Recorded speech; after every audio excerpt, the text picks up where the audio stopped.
Ce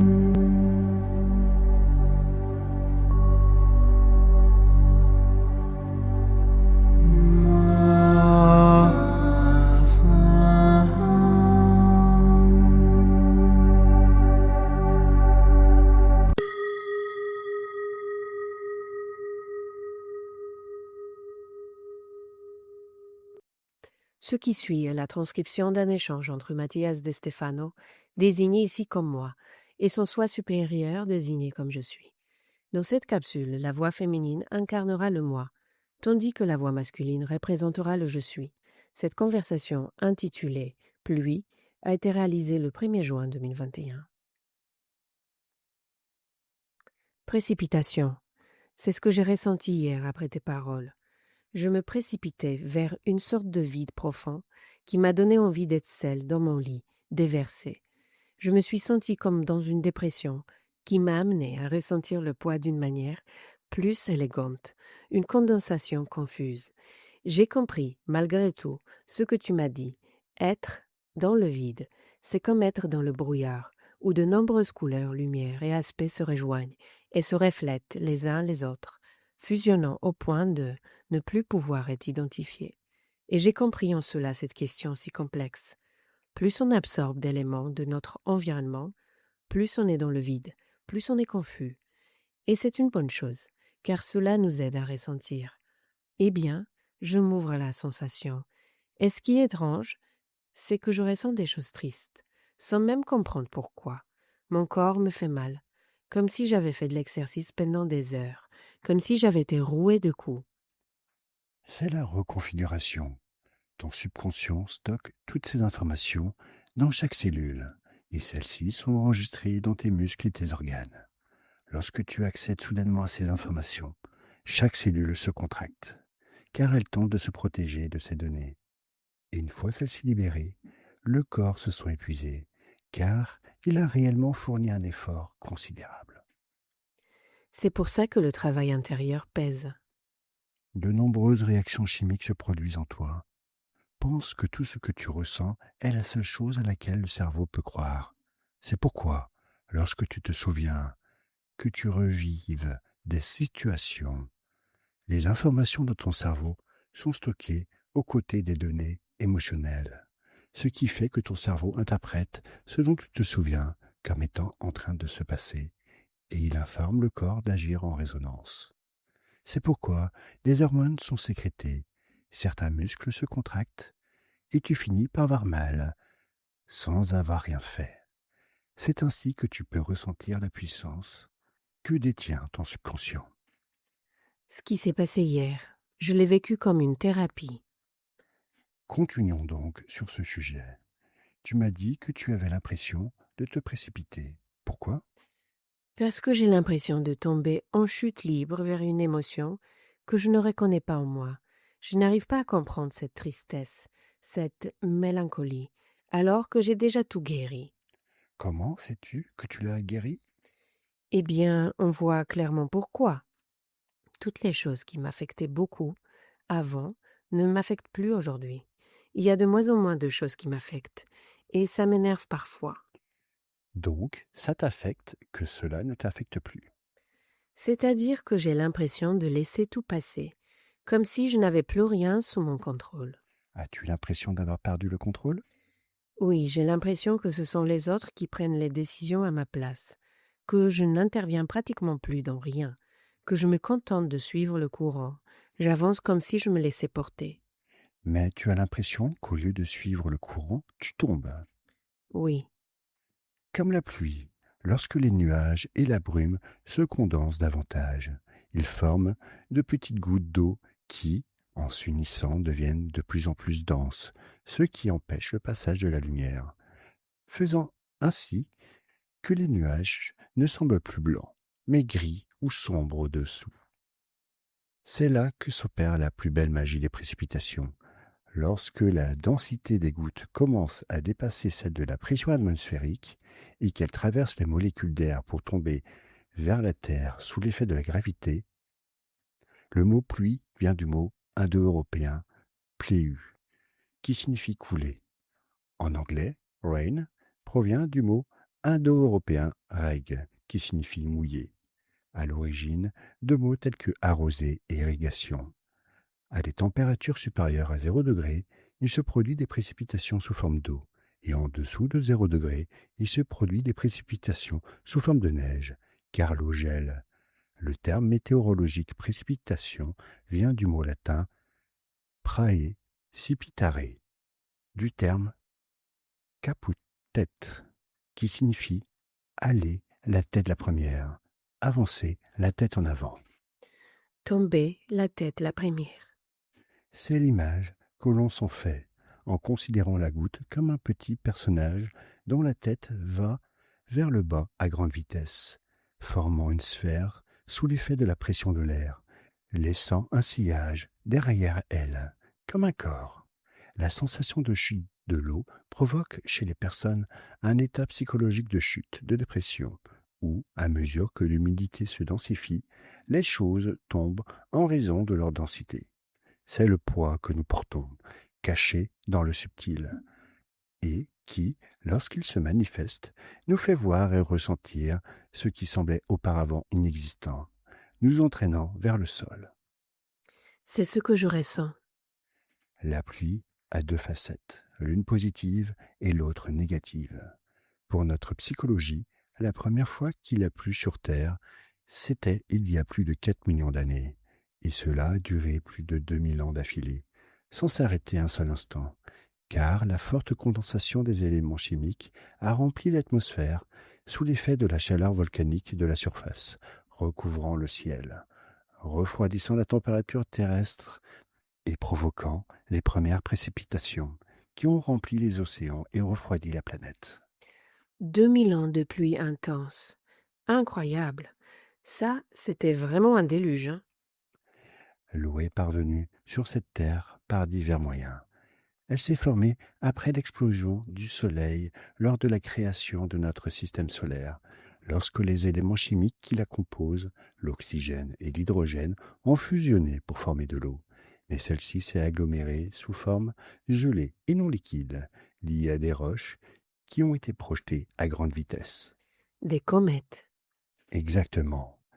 Les comètes sont composées de glace et d'autres minéraux, et certains astéroïdes contiennent également de la glace. Ainsi, notre monde a accumulé ces gaz au cours de sa formation, tout comme il a subi pendant des millions d'années les impacts d'astéroïdes et de comètes. L'eau a capté les informations provenant de divers mondes en formation et a enregistré ce qu'elle a vu dans le cosmos, jusqu'à ce qu'elle fusionne avec notre monde. La pluie est donc arrivée sur notre monde sous la forme d'une pluie d'étoiles. Une précipitation stellaire. Et avec elle, la mémoire des déchus du ciel. Les anges déchus. C'est exact.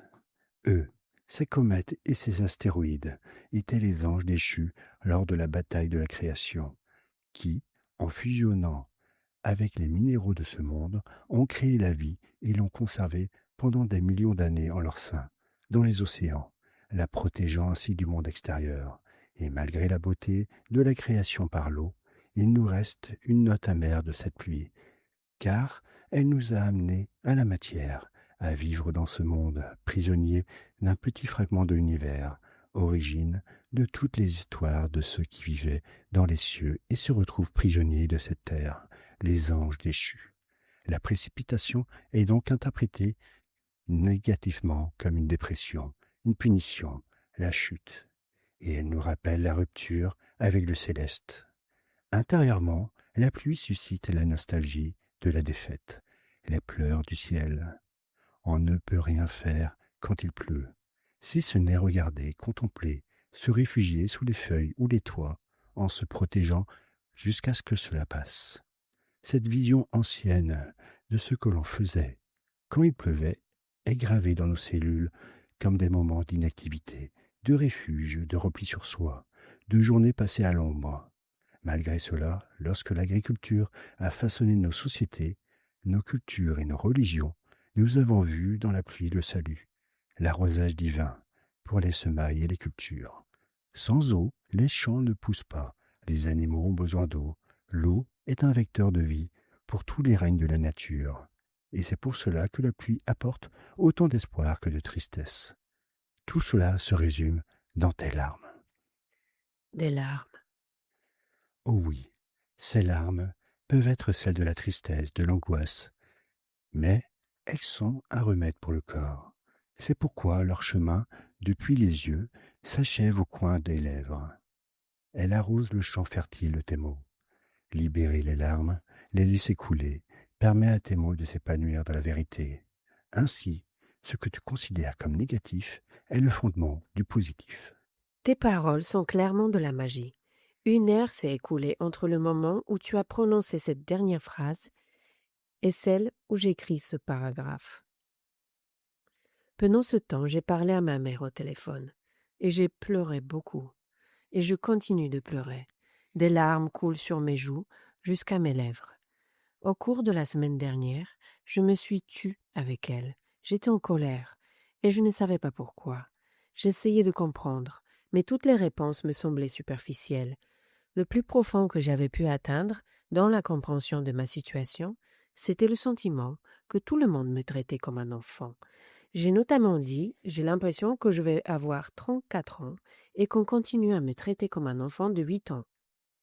Ça m'avait mis en colère, m'avait fait me taire, comme si j'étais offensée par certaines situations qui me mettaient mal à l'aise. Mais ce n'était pas la racine du problème. Ce n'était pas le vrai problème. Jusqu'à ce qu'on se parle hier et que la vérité éclate au grand jour. Tu es une erreur.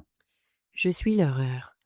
Lorsque nous avons tourné la vidéo de promotion du projet Je suis, j'ai expliqué que l'erreur réside dans le fait de dire « je suis moi » au lieu de dire « je suis » et que notre intention est de corriger cette erreur. Ce n'est que hier que j'ai compris clairement la raison pour laquelle je prononce ces mots depuis le début du chemin. La seule chose que j'ai en cancer, c'est Mercure. Dans la 8e maison, celle du Scorpion.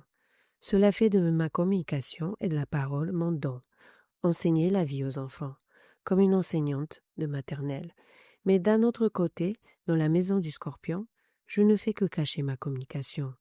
Mercure, à ma mère, cancer, le sentiment, ancré dans mon subconscient, d'être une erreur, m'a transformé en communicateur au niveau conscient. Mais lorsque la vérité éclate au grand jour, je me tais, je me réduis au silence. Tu peux voir ici un reflet typique de l'erreur commise. Tu es devenu un communicateur planétaire, uniquement pour faire taire la communication la plus personnelle. Tu as interprété le fait de parler haut et fort au monde pour aider à corriger les erreurs planétaires comme un moyen de guérir les mots non dits à tes proches, en cachant la douleur et la vérité dans le subconscient. Cela m'a brisé, de voir que tout ce que j'ai fait, en m'adressant au monde, c'était uniquement pour me faire taire. Et cela a porté ses fruits, car toute merde est de l'engrais. Tout obstacle peut être un outil. C'est ainsi que ton incapacité à parler s'est transformée en ton don de la parole. Cependant, ta mission envers le monde n'est pas ta mission envers ton fort intérieur.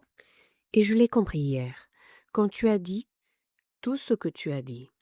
L'erreur que ton subconscient considère que tu es, c'est ce qui a défini ce que tu as fait. Être le centre d'attention. Cette erreur a été un cadeau pour ton conscient. En parlant aujourd'hui avec ma mère, j'ai pris conscience de l'expression qu'elle utilise toujours, détourner l'attention. Et j'ai réalisé que ma douleur superficielle réside dans l'idée de ne pas être le centre de l'attention. C'est quelque chose que j'ai travaillé sur le plan social et extérieur, mais qui n'est pas du tout travaillé dans mon monde intérieur. C'est pourquoi, peu m'importe le nombre de personnes qui me voient dans le monde, mais cela m'affecte si mes amis ou ma famille ne le font pas. Et j'ai reconnu que, dans mon subconscient, l'information est très différente de celle que l'on voit à l'extérieur. Habitué à être le centre d'attention, à ce que tout soit centré sur moi, quand quelqu'un dit « il faut se concentrer sur autre chose de plus important maintenant », cela me fait beaucoup de peine. Mais tout a désormais une logique, la raison pour laquelle cette phrase me dérange. Ton corps, fondement de ton subconscient, est considéré comme une erreur biologique, ce qui te conduit à essayer de corriger ces erreurs dans ta vie. Pour nier que tu sois une erreur, tu te places au centre, sous le feu des projecteurs de tous les autres, en construisant une personnalité qui masque la douleur biologique. Ainsi, l'enfant se sent aimé. Et quand quelqu'un détourne l'attention de toi, cet enfant se sent blessé. Il se considère à nouveau comme une erreur. Et c'est pour cela qu'il se met en colère, qu'il se tait.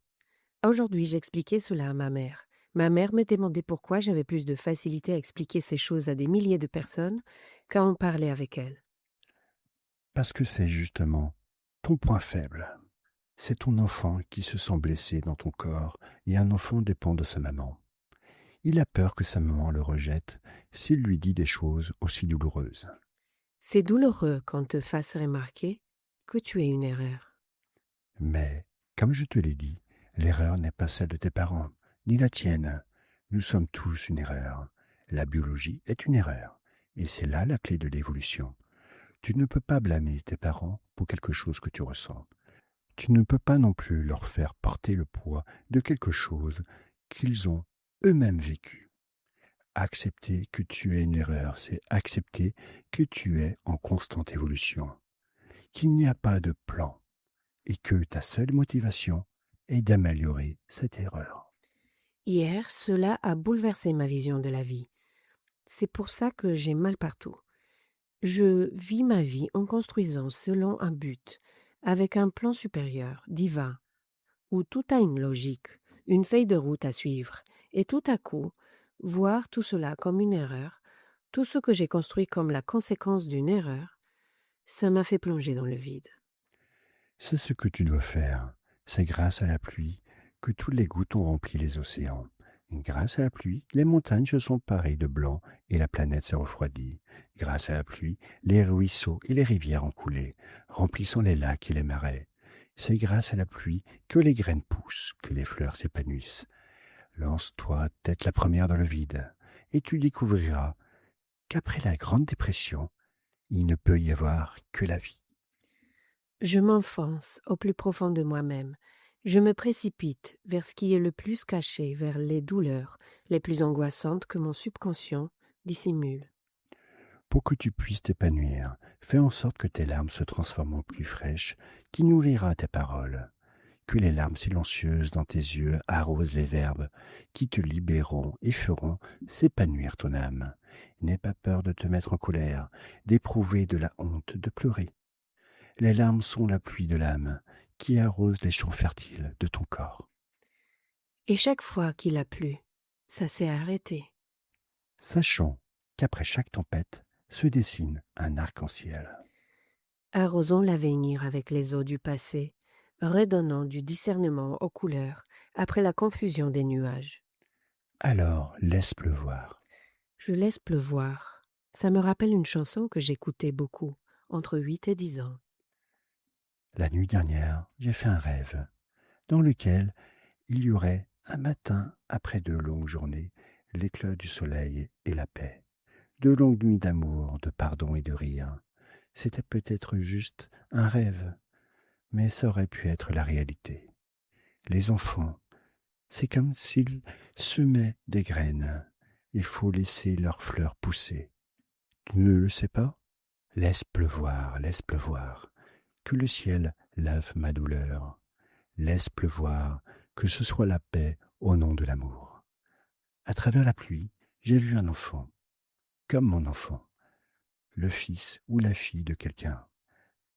Je les ai regardés jouer un instant, et j'ai eu envie de pleurer. Ces enfants se sont contentés de sourire. Ce n'était peut-être qu'un rêve, mais cela doit être la réalité. Un enfant n'est que le signe que Dieu nous envoie pour nous dire que la paix et l'amour sont des graines qui feront pousser demain. Laisse la pluie tomber, laisse la pluie tomber.